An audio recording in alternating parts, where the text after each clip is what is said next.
Dude, I'm not afraid of a demon. Are you kidding me? I'm not afraid of Satan. Are you kidding me? I have God with me. If God is with me, who can be against me?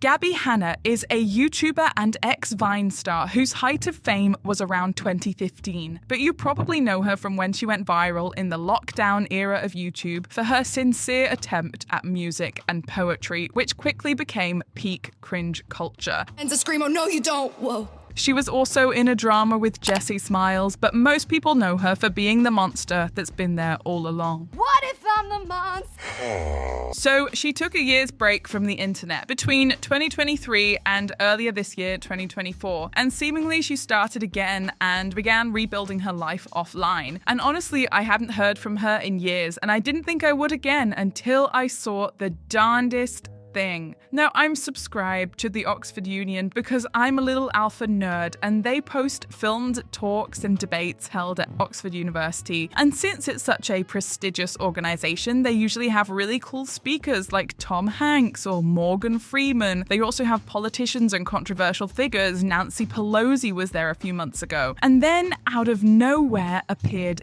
Gabbie Hanna. And to be fair, I think the Oxford Union were also not so gassed to see her, considering how empty this room was. So I want to first dissect this talk that she has done at the Oxford Union about her comeback, where she talks about her career online so far, and then I'm going to talk about the religious reinvention that she has had and the cancelled YouTuber to evangelical Christian pipeline. So Gabbie Hanna goes off on a few rambling tangents in this Oxford Union talk, but mainly she talks about how she had to leave social media due to her addiction to it and took a year out to find herself. And this was recorded just as she uploaded a video letting everybody know that she was back online. So let's start with the good points. There are some moments here where she comes across quite well and self-aware even. For example, when she talks about how social media rewards minimal effort and poor behavior and acknowledges that she got rich off of this minimal effort and poor behavior and validation chasing. What Vine did, and a lot of I guess internet content in general, is it just really highly rewards minimal effort and poor behavior. So we're creating monsters, and I'm saying this as somebody who was a part of that machine. It's like, oh, like, you're obsessed with yourself, you're talking about yourself, like this is all about the way you look, the way you sound, like pay attention to me, like me, like me, like me, like me. And then not only are you getting all this attention and validation and like popularity and fame and status, you're also making money. So this like becomes this world of just like, dude, it's like in reinforcing the worst traits and inclinations of human beings. Yeah. She also talks about how she survived for a long time on validation, which, I mean, we all do to an extent, but obviously influencers do on a much larger scale, and she does acknowledge this. And now when I look back at it, I'm like, oh, this really had to chip away at my like innate desire to be acknowledged and praised by other people. So I think that for me was probably the biggest part, is just like, when you're seeking that validation when you're younger so much, it doesn't come. All of a sudden there's millions of people, there's brands like kind of telling you you're awesome all the time and like just feeding your ego and like providing anything that you want. Yeah, I was surviving on that. But the thing with Gabbie Hanna is that she can say a lot of this good, self-aware stuff about being addicted to social media and not wanting to profit off of her art, but then in the same breath completely contradict herself and talk about how important it is for the greater good of the world that she keeps making art for profit. She repeated this same sentiment in the comeback video that she posted a few months ago called A Year Without Social Media, where she spends the entire first 4 minutes of the video promoting herself, trying to get people to buy her merch, her music, and even her cameo before telling everyone that social media is actually really toxic and everyone should take a break from it to find themselves. First, some quick plugs. I've been gone for a year, so please indulge me. If you're watching this video, that means my new single, Where Did I Go, is out. Dude, I actually have merch coming out. Through my own design company. Look, I love Patreon. I am trying Cameo. Getting back to the root of art, because art is intrinsically worthless. There is no inherent value. It's so arbitrary. We as human beings created in God's image, the ultimate creator, we're meant to create, but we're not necessarily meant to profit off of it. I have a lot more music coming and I would love your support on that. My new design company, lookdesign.co. Go cop some shirts. Patreon is back. Go become a member. And trying out Cameo, and it's all sitting on a brand new website, GabbieHannaOfficial.com. Go sign up for texts and emails. And while we're here, like this video and subscribe to my YouTube channel. Yes, we would all love the privilege to be able to take a year out of work and not worry about rent or bills. Congratulations for finding yourself, but I'm afraid I can't listen to what you preach if all you want me to do is spend $20 on a Cameo from you. Also, shout out to this 1-star review of her Cameo that just says, terrible. All she did was talk about herself. Do not recommend. Waste of money. And this was from a fan. You can watch the video that they're talking about on Cameo. It's for someone who has been following her since the Vine days, and all they wanted was a birthday message, and instead they got a 3-minute video where Gabbie Googles herself. So then Gabbie is questioned about what we all wanted to know. How did she feel about becoming a meme and being ridiculed online for the art and music that she was putting out? And her sentiments seem to be that she is over it, but she's clearly not over it and is still very annoyed at Rachel Oates for critiquing her poetry 4 years ago. The actual critiques don't bother me that much because, like, this is gonna sound so bitchy, but whatever. Like, you have to be careful who you take your opinion from. Like, you can say, like, you don't like my book, or you can, like, critique my literary style or whatever it is, but, like, I don't think you're interesting or intelligent or creative or artistic. So why the hell would I take your opinion? You're a loser. Sorry, like, your opinion's nothing to me. So, like, that didn't bother me. It just got, like, kind of, like, boring. Yeah. When people were just like, you're burning a book in 2020 that you bought in 2017. I already got your money. You know, it's just like, it's old. You bought the book. But at the same time, like, it did make me better. It did, because like when everybody's critiquing you, like, I will always take constructive criticism. Like, I am not that girl. Like, I wanna know, I send my stuff to all my friends. Like, I'm posting something, I've sent it to 20 people already. You know what I mean? I want you to tell me the truth, because like, there's a lot of people watching.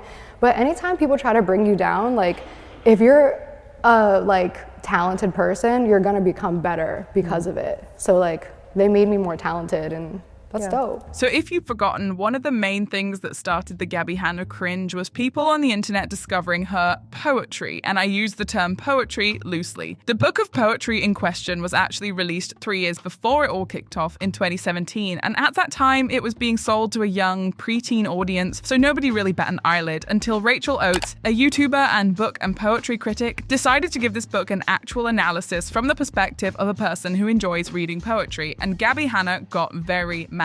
She started posting stories calling Rachel a bitch and generally being very rude and arrogant and belittling towards Rachel. She's not a fucking artist. I don't care about her fucking opinion because she has no accomplishments in art or has proven to me that she's actually intellectual enough to understand art. I accept my criticism from talented, smart people, not abusive, toxic, exploitative bullies on YouTube. Can't stand even the tiniest ounce of criticism.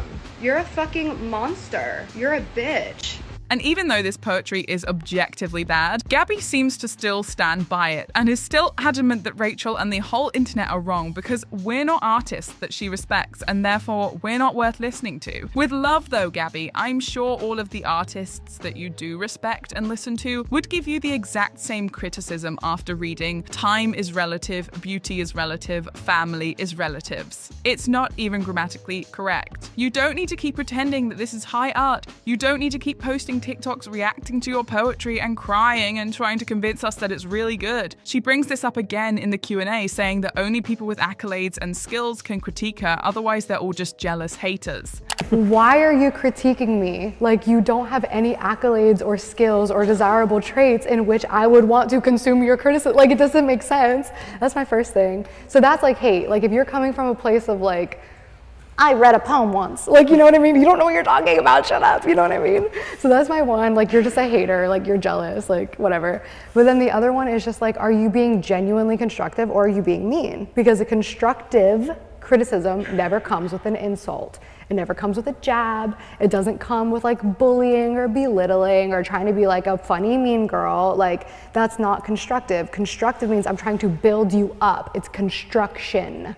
You're building somebody. If you're tearing somebody down, that's destructive criticism. I think it's interesting that she says criticism should be constructive and shouldn't come with bullying and belittling, because that's all well and good, but Rachel Oates' criticism was never bullying or belittling. In fact, it was very constructive if you watch it. The only person belittling and bullying was Gabbie. You're a bitch. She is very hung up on having her poems criticized, and the story that she tells herself, which is that any of her critics must be uninformed, uneducated bullies and haters, rather than consumers who are allowed to have an opinion, is honestly quite elitist to say that only people who are super informed intellectuals with master's degrees in poetry are allowed to consume and review your poetry. If you're selling your book to the masses, then the masses are allowed to review it. You can't just pick and choose which opinions you want to listen to. So then she goes on to argue that she's actually a performance artist, and therefore any criticism is null and void because she is making performance art. But at the end of the day, I'm a performance artist. Like, my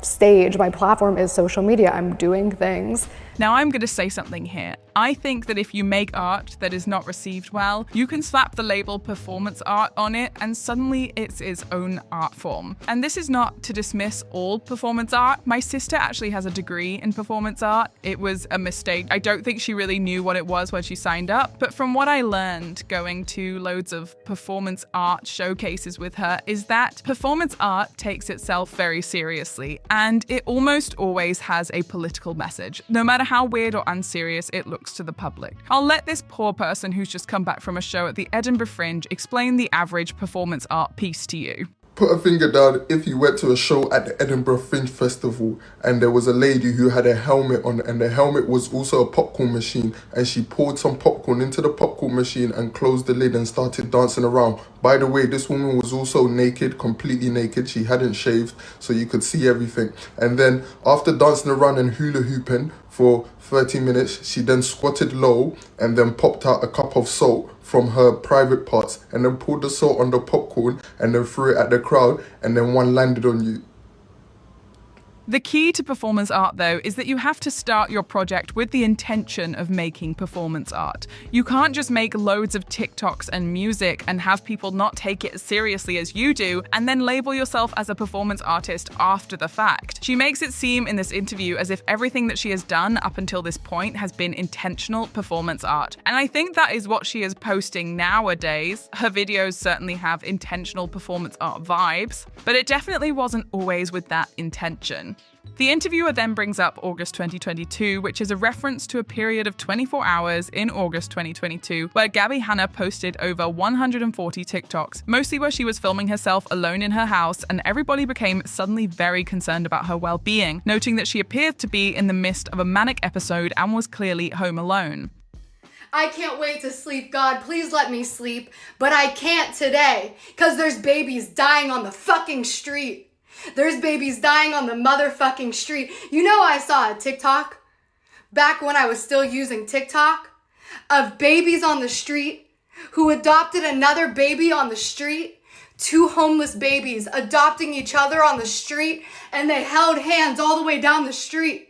And he was speaking, and the mother said he's praying for him. Many people online, whether fans or not, were very concerned and were asking for her to get help. One guy started making TikTok videos of himself outside Gabbie Hanna's house. He justified it by saying that everybody was begging for someone to help her and he wanted to see what's up. He filmed himself knocking at her door and asking to use the bathroom, at which point Gabbie lets him into her house, not knowing that he's been standing outside making TikToks about her. They then start to make TikToks together, and she says that they prayed together and that he had been sent from God.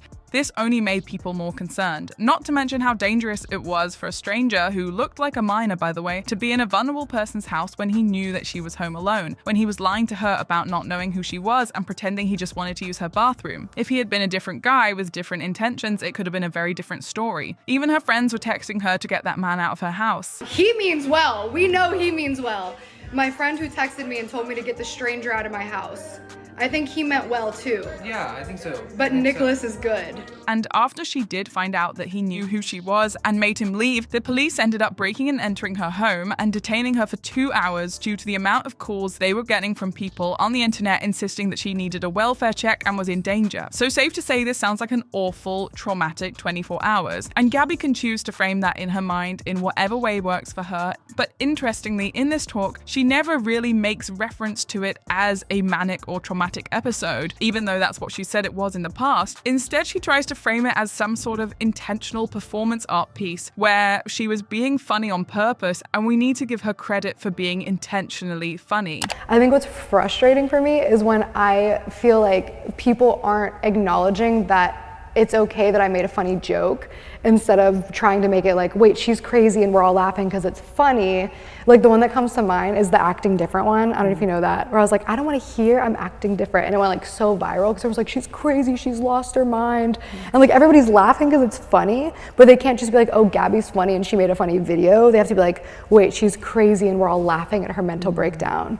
And I'm like, or like I'm funny. Like I make creative, like interesting content, and like you're laughing, you're sharing it, but they can't like give me the like, I guess, credit of just like, I guess like being more intelligent than they give me credit for, where it's like she can't possibly be funny enough to do this. I'm not sure I would equate a mental health crisis to comedy or performance art. The word performance makes it seem like something you can control, and I feel like even though she's performing a little bit for TikTok, she's not really in control in those moments. I think it became a meme, and so she wanted to take ownership of it as something that she intentionally did to make people laugh, but I don't think any of this is funny to her. She literally quotes herself during this episode and hears people laughing, and this only makes her double down on how serious it is. Help me, help us. There's babies dying on the street. Seriously, like there's like giggles, but like think about what I'm saying. Like, ha ha ha, this girl's having a mental breakdown. Help her, help me. I'm volunteering in Watts. I'm doing the food drives. I'm doing the clothing drives. So even though it was a manic episode, she doesn't want us to be concerned about her because it was all performance art and she was being funny on purpose. But we should be concerned about the babies on the street. I don't know about you, but I'm 100% concerned about Gabbie, and many have pointed out that she might now be going through a similar thing, but with a religious focus. So let's talk about what she's been posting since this talk at Oxford and her new religious evangelist persona.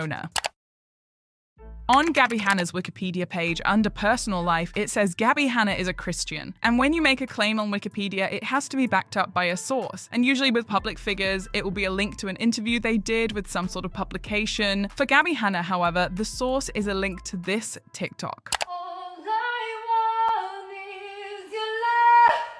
Could I just be enough?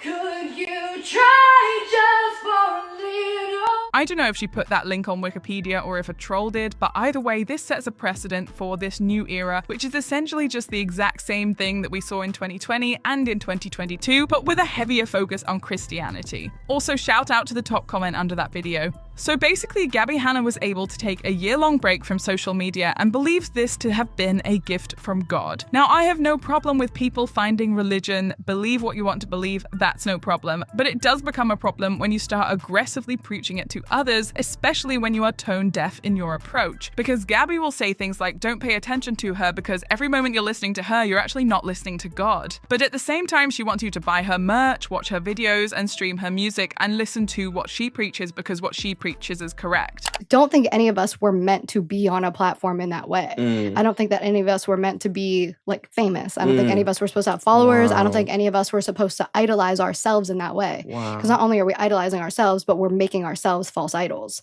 Like if you're following me and you're copying me, like every moment you're looking at me and listening to me, you're not talking to God. You're not listening to God. You know what I mean? Trying out Cameo, and it's all sitting on a brand new website, GabbieHannaOfficial.com. Go sign up for texts and emails. And while we're here, like this video and subscribe to my YouTube channel. Because not only are we idolizing ourselves, but we're making ourselves false idols. I'm sorry, but which is it? She talks about how toxic social media is and how it's ruining all of our lives, but at the same time, she wants you to follow her on social media and give you her money so that she can pay her bills. I don't think you can have both. If you're so anti-social media, then why are you posting dance videos on TikTok? She also made a whole video about how God wanted her to sell her $2.8 million home and how she realized he'd actually given her that house as a resting place for her to heal. In that house with nobody there except for me and him, that's where God taught me love. He filled that house with himself, which means he filled it with love because God is love. That's where he provided a resting place for somebody who needed it, which was me. It's just so beautiful. I'm so glad that God blessed her with the ability to own a multi-million-dollar property where she can rest and heal. If only there was enough of that blessing to go around. Where's my divine million-dollar property? To be able to financially sustain yourself and take a year off social media without worrying about bills, and then make a video about the dilemma of whether or not to sell your $2.8 million home is just blind privilege. She does acknowledge it at one point in the video. If you're sitting at home watching this and thinking, how privileged and out of touch is this girl to be sitting here complaining about whether or not she should keep 2 houses or just one? And I want you to know, I know. But if you're aware of how tone deaf and privileged you sound, maybe just don't make the video, because it's going to make a lot of people look at their own situations and wonder why God has decided to bless you and not them. We all wish we could take a year out in a mansion that we own and just focus on ourselves, but 90% of people will never be able to do that even for 2 weeks. She's also gone down this girl-defined route of slut-shaming women and telling them to dress more modestly and basically promoting purity culture and shame. It's okay to feel shame. Let's bring back shame. Because here's the thing, is it's literally not all about us. It's not all about us. Like, if I want to go out and I have, like, half naked because it's about me, like, I want to feel good, like, whatever, I worked for my body, I want to show off, nobody's going to shame me into covering up. I wish more people would have shamed me into covering up, and there have been a couple of people who shamed me into covering up, and now I cover up more. I have a huge problem with this, because what are people supposed to do? People have boobs. They're allowed to wear tops that show them. There's nothing inherently sexual about breasts. They are just lumps of fat that are there to nourish children, should that person have children. The only thing that sexualizes the female form is the male gaze. Get over your internalized misogyny before you start preaching on the internet. She even tries to argue that women should cover up for the sake of children. It's okay to cover up and dress decently for the sake of other people's children. And yes, like, for the sake of other people's husbands too, right? Where it's like, well, if that's somebody's husband and their eyes are wandering, it's okay to just be respectful. And that's something that I've been like learning as I'm like growing up. And it's like, this is growing up, is learning that it's okay to just be respectful and mindful of other people's space, property, relationships. And that does mean flaunting your body in front of other people's husbands. Because here's the thing, we know that people have sexual urges. We know that people have a low sense of self-control. We know that. So why do we have to make it harder for everybody else? There's literally nothing inherently sexual about boobs or bras or low-cut tops, and now she's blaming women for the actions of men. You should be able to walk completely naked next to someone's husband and have them respect you, because you deserve respect whatever you're wearing. You can't say men can't resist their sexual urges and therefore women need to dress more modestly. That is victim blaming 101. I just like felt like sharing that because I've seen so many boobs on my timeline this morning, and like I'm just imagining being like a 14-year-old boy, like scrolling on TikTok, and like I'm trying to get to school and I'm like, I got a problem now because I'm like completely like sexually aroused as a teenage boy going, like, this sounds so crazy, but seriously, like, who's watching your content? Like, you're sexually arousing 14-year-old boys on TikTok before they go to school, before they go to church, before they go hang out with their friends.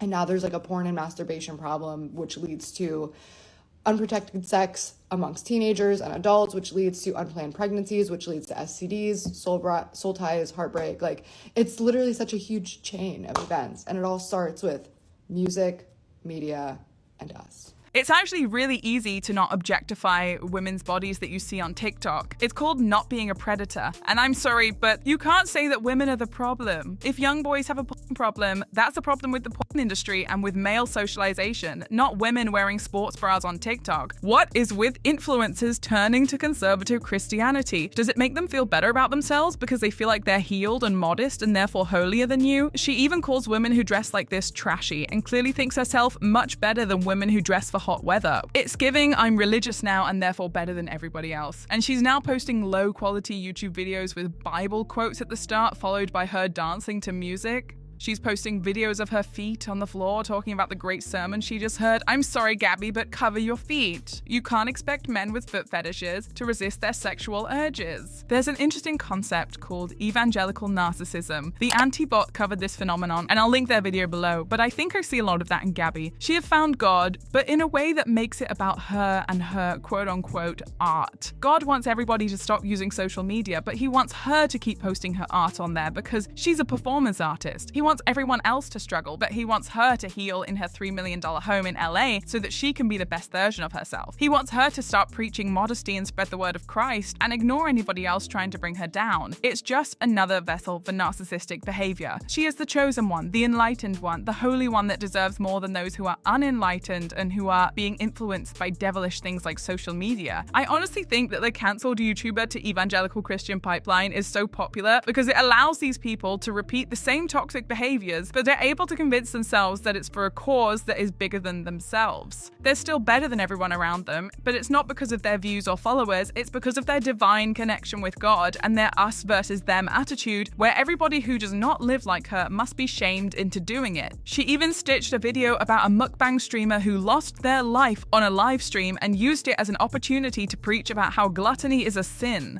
So the creator of our robot flesh suit set the rules, and he was like, here's how to keep your body running, here's how to change your oil, here's how to put the right stuff inside of you. So gluttony, for example, is a sin. It leads to so much bad. Like, it leads to death, disease, discomfort, a lower standard of living. It's just all around not comfortable. Evangelists love using other people's deaths to try and teach you a lesson about Christianity. Can we not just let this poor person rest in peace? Not everything is a lesson about God. I don't need a reminder of the 7 deadly sins from Gabbie Hanna on my TikTok page. Despite all of this, I honestly do wish her the best. I wish for her to log off again and keep healing in her $3 million house instead of trying to tell women how to dress. I think she's going to realize pretty quickly that nobody really cares about her art or her music, which is fine because you can make art and not have it be for profit. But I hope that she's ready to practice what she preaches and actually become comfortable with the fact that her so-called art and music is no longer going to pay the bills. She keeps saying that social media is toxic and it's an illness despite continuing to post loads of TikToks. She loves to preach, but never actually seems to go through with anything that she is talking about. So let me know what you guys think of the Gabbie Hanna journey in the comments. In my last video, I said that I've been working on a video for 2 months, and this is not that video. It is still in the works, but when you see me drop a 3.5-hour video, you'll know that's the one. So be sure to turn notifications on. I have been your Uncle Herman, as always, and you have been my favorite viewer.